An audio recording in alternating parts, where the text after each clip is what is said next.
All right, Steeler fans, we are back. It is the mailbag segment. Thank you all for taking time. And for those of you that take the time to find me on Twitter every single Tuesday morning and responding to the tweet that says, let me have your questions. Didn't have a lot this week. I was kind of surprised. I was honestly kind of surprised, but we'll see how this week goes, and we might have more next week. Let's start off with Zach Farnsworth. He says, if you could watch this Sunday's game with any three former Steeler players, who would they be and why? It's a good question. If I could choose any three former players, the one thing I'm probably going to want to do is I'm going to want to have players that probably played around the same time because I'm going to want to enjoy their company. So I'm not going to want to say like Jack Lambert and then have someone that is more of a modern player. They're probably not going to see the game the same way. So I would probably go with Ben Roethlisberger. I think I'd love to ask him a ton of questions about the game, how he sees it. I'd probably also include Jerome Bettis. And on defense, give me Troy Polamalu. I would love to have him see what he sees on offense and what he would do. And he might be super quiet, but I'd love to hear him talk. So those would probably be my answers for the three players that I would have, the former players, to watch the game with. All right, let's go to Jeff Coons. Greetings from Not Matt Canada. Are the generally low national expectations for the team a help or a hindrance? Is this only an emotional fan problem, or does it allow the Steelers to establish an identity and carry the underdog tags, especially early in the season? It's a great question. There are a lot of national media members who are saying things like, well, you know what? It's one of those situations where we just don't know what's going to happen, and we don't understand this, we don't understand that. But ultimately, I think what you need to remember is that when it comes to the Steelers, when it comes to how the Steelers handle their business, they don't care. You listen to TJ Watt and Minkah Fitzpatrick and all those players, and they don't care about what national media said. I love what Justin Fields said in the preseason. I don't watch ESPN. I don't even know what you're talking about. So there you go. I think that this is more of a fan thing. The fans are definitely saying, hey, we want respect. We want the team to be talked about in a positive light. And these people don't. And they know that the Steelers fans are going to engage. It's all about engagement. So keep that in mind always. All right, let's go to Corey Eckenroth. He said, what are the metrics you're looking for to decide if Wilson is the quarterback the Steelers have been looking for? Well, I can tell you what Mike Tomlin's metrics are. Don't turn the stupid thing over. So don't turn the ball over. No interceptions, no fumbles. Orchestrate the offense, yet be able to make plays when it matters most. That's what this team needs. I want points scored. I think that's one of the... Can it be that simple? I think the answer is yes. Offensive points scored. We all have known those defensive games where there's a pick six or something like that. I think back to the Cleveland game where Alex Highsmith on the first play, interception, pick six of Deshaun Watson, and that's points, and it counts as offensive points, but really that was not an offensive score. That's what I want to see. It can be that simple. All right, let's go to Brian Haynes. He asked a couple questions. Would you rather drop their first four games of the season and win out, or win the first 13 and drop the last four? Always finish the season strong. I think that is always paramount, is finish the season strong. How confident are you in this line for week one? I can't say I'm super confident, but I'd also want to hold judgment until I see who's going to play. So Troy Falatanu is not limited in practice at all, and he looks like he's ready to be back. And all of a sudden you're hearing reports of Broderick Jones playing on the left side. I might be more confident. We'll see. Let's go to Afton Forage. She says, are there any matchups we should be watching for? I gave you some in the first half. Hopefully you check those out. I think that, the linebackers, inside linebackers versus Bijan Robinson is going to be huge. That's Landon Roberts, Patrick Queen, even Peyton Wilson. That's going to be big. I just think that TJ Watt, Alex Highsmith, they're going to have to win. They're going to have to win their matchups all the time, abuse those tackles. That's what I'm looking for. All right, let's go to Tendercat. Tendercat asked two questions. Hey, Jeff, I've been following your podcast for a few years now, and it's always been good content. Thank you very much. He said, however, next time you talk to your source, can you tell him, thanks for us listeners for never leading us astray? I will absolutely pass that along, and that's the whole point here. I don't care about the stigma of being an insider or anything like that. I don't care. I want the fans to get the best content and not have to pay for it. So that's why when we started finding these source podcasts, we developed this connection. I was like, yes, let's do it. Let's go out there and let's make this thing the best possible podcast platform imaginable. So I thank you for the kind words. Tendercat also asked, can you tell us your score prediction for this week one game? If memory serves right, you told us your score prediction in one of your podcasts last year, but I can't remember which one. My prediction, this is Tendercat, 26-20 Steelers win, starting the year with confidence. Friday. I will give you my prediction on the Friday Let's Ride podcast, so make sure you check it out. Let's go to Diego Fernandez. Greetings from Finland. Do you think the Steelers and the Falcons have a quite similar attack, both with a veteran passer, one single established wide receiver? He's talking about Drake London and George Pickens, a good tight end, and a strong running back group. What other parts of the offense could make the difference, specifically for the Steelers? Offensive line, OC, the matchups. I do think the offensive line is going to be a huge role. Don't forget that the Matthew Judon trade with Atlanta, he's going to be there. The Steelers are familiar with him, but he's a good pass rusher.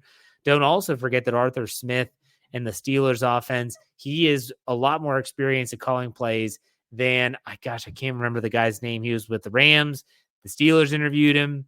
He ended up going down with Raheem Morris instead of going to Pittsburgh.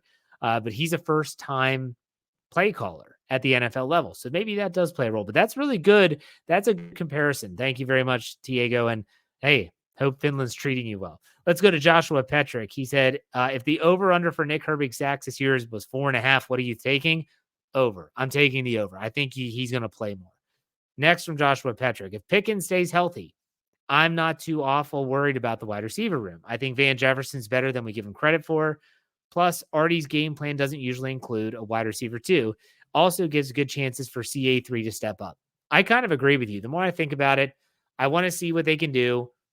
But man, Mike Tomlin was heaping the praise on Van Jefferson and Scotty Miller in his press conference Tuesday. That's intentional. He did that for a reason. That guy is so measured with what he says. He did it for a reason.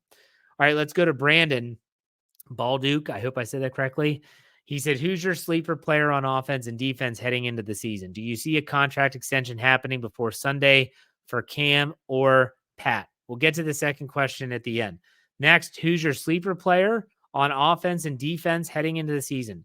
Sleeper on offense, I'm going to say that maybe, just maybe, this would be a true sleeper for offensive production. Maybe, just maybe, they actually start using Darnell Washington. Gosh, I hope so. That would be awesome. My sleeper player on defense, I would say on defense, it's not going to be someone like a Beanie Bishop or anyone like that. I'm actually leaning towards on defense. Maybe it's a Corey Trice, someone that carves out a role for themselves that you didn't see there. I'm going to go with that. All right, let's go to Brandon Diaz. He said, hoping the Steelers win since Florida State forgot what that means. I'm not touching that. Florida State looked awful. But he said, number one, confidence level heading into week one. On a scale from 1 to 10, 10 being really confident, 1 being not confident at all, I'd say I'm a 6.5 or a 7. Next, what will be the fan reaction if a Fields package scores before Wilson does? The fans can say what they want. I don't care. Just score points. I just score points. We have watched this offense after Ben Roethlisberger retired, just not even touching 20. I'm sick of it. Just score points. And then lastly, I'm nervous about the game. Ease my nerves and give me a reason to believe we win. Go back and listen to the first half again if you have to. Go back and listen to those keys of victory. The Steelers are capable. They are capable of winning this game for sure. Let's go to Steeler Fan 69. He said 3 golf clubs walk into a bar. The putter ordered a beer. The pitching wedge ordered a gin and tonic. The barman asked the third one if he wanted anything. He replied, no thanks. I'm the driver. All right. I love golf humor. He said, first rule of Rick Astley Fight Club, you know the rules, and so do I. Okay, if you don't get that one, I'm not explaining it. I do want to say, there were a couple people that asked questions, and I think it's important to say this. Someone, I think it was Brian Haynes. Let me look it up here. Yes, he said, Cam got his deal. Do you think any other deals get done before Sunday? And if so, which one? During this podcast, I had to pause it because I had to go and write the article for SteelCurtainNetwork.com because all of a sudden it came across my phone that Cam Heyward and the Steelers agreed to a 3-year contract extension. to a 3-year contract extension. So what does this mean? That's probably what you're asking. What does this mean? It means that Cam Heyward is going to be under contract for not just this year, but for the duration of Mike Tomlin's contract is what it means. But also people are wondering, what does this mean for financials? So here's what, according to Jeremy Fowler of ESPN, he writes that the 3-year deal is worth $45 million total, includes $29 million in new money and $16 million fully guaranteed. So according to Dave Schofield, who's our cap guru, he's the one that says, all right, it's going to save the Steelers, because that's what everyone wants to know. How much is it saving this year? Because his cap hit was big. He's estimating it's going to save just under $10 million in cap space this year, $9.86 million to be exact. So just remember, if the Steelers don't use that money in 2024, it rolls over into 2025's cap room. So you might say, well, Jeff, this is ridiculous. They freed up $7 million with Alex Highsmith's redone deal. They're freeing up space with Cole Holcomb's deal. They're freeing up space now with Cam Heyward's extension. For what? Like, what are they saving it for? The answer might be for next year in terms of cap space. You want to keep some cap space around in case injuries and stuff like that and signing new players. But ultimately, it's one of those things where it's like, well, shoot, we could also just roll this over and use it next year in free agency and whatever you have to do. They do have to pay a quarterback at some time. So keep that in the back of your mind as well. So thank you all for being patient and probably listening to the first part of this podcast saying, how does Jeff not talk about Cam Heyward's extension in the news segment? It's because it happened when I was recording the second half of the podcast. That's why. So sometimes family stuff forces me to record these earlier than I necessarily want to. Nonetheless, I'm glad it happened during the show because I was able to touch on it at the very end of the podcast. All right. So with that being said, be on the lookout. Friday, we're going to have Behind Enemy Lines, the All Bets Are Off segment. Going to update you with injury reports, all that good stuff. Make sure you check us out. SteelCurtainNetwork.com should be one of your stops every single day for the latest Steelers news and commentary. Also, check us out on YouTube, Steel Curtain Network. Go to YouTube.com, search Steel Curtain Network. You'll find us. We are inching in on 12,000 subscribers. So if you could help us out, that would be awesome. And then wherever else you are, Facebook, Instagram, Twitter, Steel Curtain Network, you will find us. Give us a follow. We do appreciate it. And hey, I forgot to mention promotion. Hello. Victory Mondays could be back. We are going to give away a t-shirt if the Steelers win every single week this year. We've got some new designs coming up, so be on the lookout for that. But that does it for me. You know how we finish up these podcasts. Be safe, be kind, God bless. Have a great rest of your week. Go Steelers. We'll see you on Friday.